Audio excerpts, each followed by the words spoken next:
खैबर पख्तूनख्वा हुकूमत ने KP house Islamabad में गवर्नर की रिहाइश ख़त्म कर दी है। बैरिस्टर डॉक्टर सैफ ने कहा है कि गवर्नर दिल ना हारें, सन हाउस में पीटीआई एमपीए की तरह केपी हाउस में उनका दाखिला बंद नहीं करेंगे। मजीद जानते हैं, ब्यूरो चीफ अली अकबर हमारे साथ मौजूद हैं। अली अकबर, बताइएगा केपी हाउस इस्लामाबाद में गवर्नर की रिहाइश ख़त्म करने की क्या वजूहात बताई गई हैं?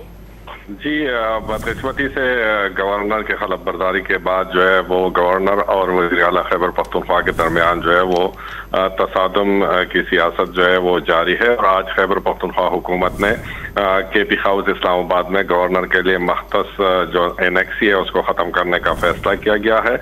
मुशीर इतलात ने बाज़ाब्ता तौर पर एक बयान जारी किया है और उसमें ये बताया गया है कि ये फैसला जो है वो सूबाई काबीना के इजलास में हुआ है और उन्हें मौके भी इख्तियार किया है कि केपी हाउस में जो है वो एमपीएज और वजीरों के लिए रिहाइश का मसला था, तो इसलिए गवर्नर का जो वहाँ पर गवर्नर की रिहाइश थी तो उसको ख़त्म कर दिया गया है। और साथ ही ये कहा गया है कि जो है उनकी एनेक्सी ख़त्म कर दी गई है, ताहम जो है गवर्नर का केपी हाउस में दाखिले पर कोई पाबंदी नहीं है।